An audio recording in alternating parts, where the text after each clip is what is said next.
Hello, my name is Matthew, and recently my little book channel reached 3,000 subscribers, which I'm very excited about. And as a way of celebrating the milestone, I put out a call for questions and got a great response and a lot of terrific questions back. And I thought we can go over them now and have some fun. And thank you for everybody. Thank you again for watching and listening to me talk. Subscribe to my channel, things like that. I don't have any other laptops or tablets or anything. I actually hand wrote all the questions out. So we'll just go through them and hopefully we'll have a good time. So the first question is by Nicholas Bunton. Advice for overcoming intimidation when beginning a difficult or classic piece of literature, and or advice on how to read longer and overcoming restlessness and distraction while reading. So the first part of the question is something that during my own experience reading through the years, at some point I had that breakthrough where I just realized that for the most part, the majority of writers and novelists and poets, I imagine we're just talking about fiction, but their goal, the thing that they're trying to do is entertain the reader. They're trying as hard as they can to write something that's interesting and entertaining and engaging, and present a piece of work that a reader is going to enjoy passing their time with. It's not very... I can't really think of too many authors that are trying to write something extremely difficult and being successful at also being entertaining. There's a lot of classic pieces of literature that require additional work for various reasons. If you're reading the ancient Greek plays, those Greek dramatists, they are speaking to an audience that has different kinds of knowledge about their culture and mythology and society of their time that is just alien to us now. So there's a little bit of maybe reading footnotes or the introduction to Agamemnon or whatever, or reading a Wikipedia page just to get your bearings. But things like that are pretty easy to overcome, and so much of it can just be such an incredible pleasure, especially when you bridge that gap into another time, and also realizes how similar everything is. They're talking about the same things. It just takes a little bit of work to get there. So as far as feeling intimidated, I do try to keep in mind that I'm trying to read it for pleasure, and most writers are trying to write something pleasurable. And then advice on overcoming restlessness and distraction. A lot of that really does come down to self-control, which admittedly is very difficult when we have so many venues or opportunities to occupy our time and our minds, with having the internet at our fingertips, with these smartphones that have all the streaming sites or social media sites or YouTube videos and things like that. I don't have too much of an issue with that, but um, I do have a few things that I do to help mitigate that distraction. So um, I don't keep my phone on me while I'm reading. I plug it. I have my charging station on one of these bookshelves, and I just put my phone down, and then I sit down with my book. If I'm in the mood to watch a YouTube video, I have to make a decision and get up and grab my phone instead of having it right next to me, looking at notifications and alerts. But um, I can keep my phone in my pocket and read no problem, but it's just something that I do. It's just self-control. Um, and thanks very much for all the videos and thoughts. I enjoy and appreciate them. So thank you, Nicholas. Question number 2. From Richard Benitez. Hello. I remember I signed on at about 1.8K. I remember thinking, why is this guy placing so much effort for so few subs? Congratulations. Well, thank you. Since I've had my little YouTube channel, I've never had a small amount of subscribers. I remember reaching 10 subscribers, hitting the double-digit mark, and being thrilled. And I remember hitting 100 subscribers and being thrilled. I've never had this goal, this subscriber count goal, and even now I don't really have a goal as to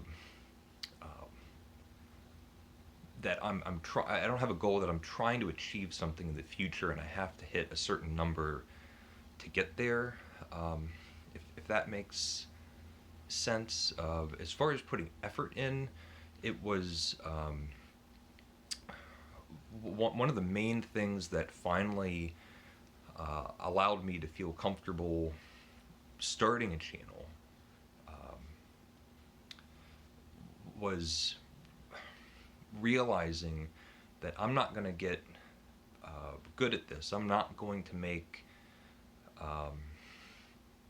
any kind of video that I would be proud of without practice and doing it a lot, getting a lot more comfortable in front of the camera, speaking more naturally, being able to collect my thoughts and articulate certain opinions about books or anything without putting in a consistent effort.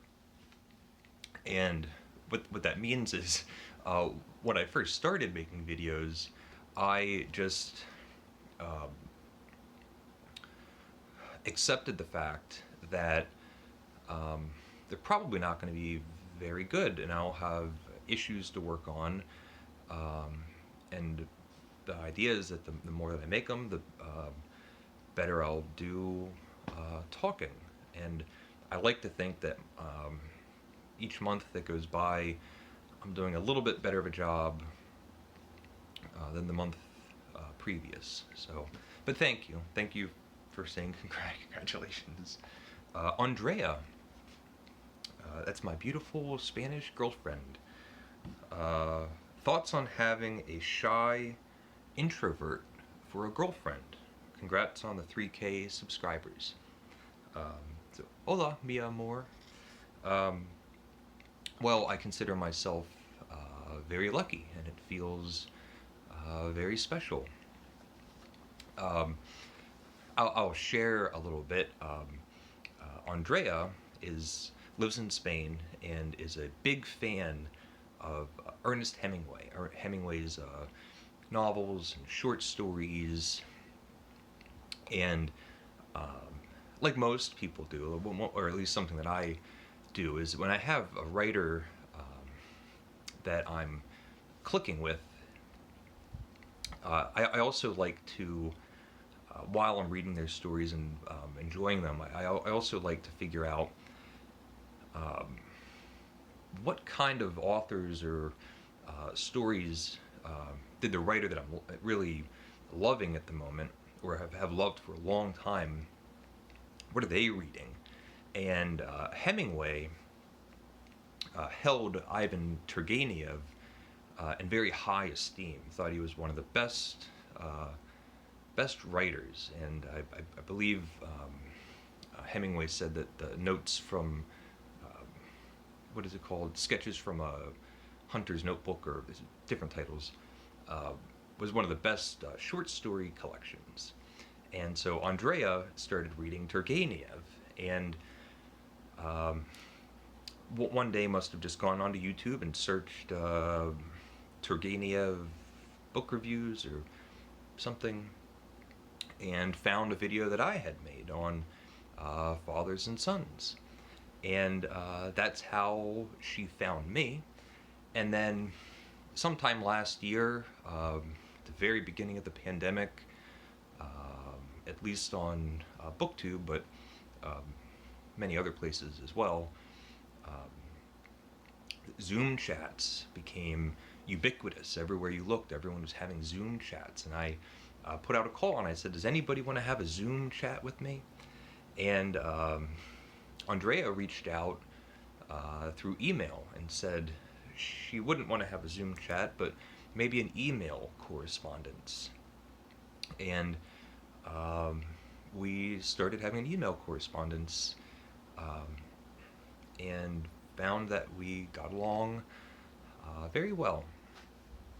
But yeah, my little book channel, and Ernest Hemingway and Turgenev, all of these unlikely scenarios. I should also say that I am,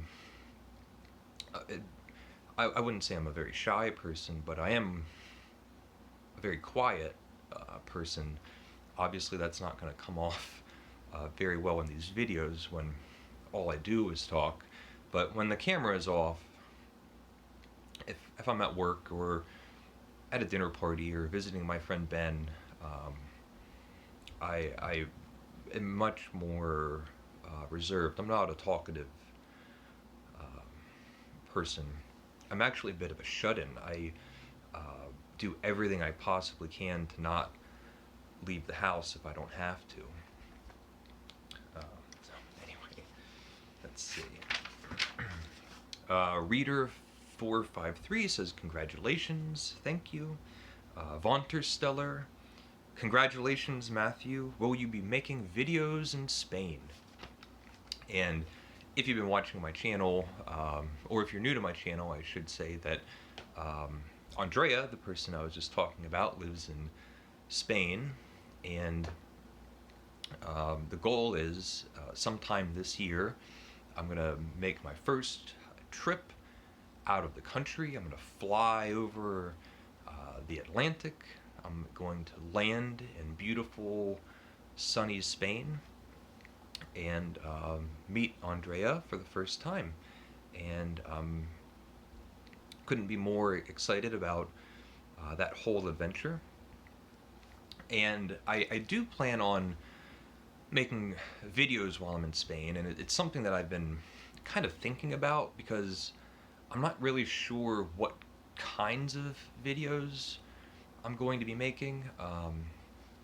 How many videos, what kinds of videos. Is it going to just be a vlog where I make a video and I say, well, I've landed in Spain, or day one in Spain. I don't know how much reading I will be doing, so I don't know if I'll be making book-related videos while I'm there. There's no promise that Andrea is going to be on camera at all. She can make that decision, as she just said. She's quite shy, but you never know.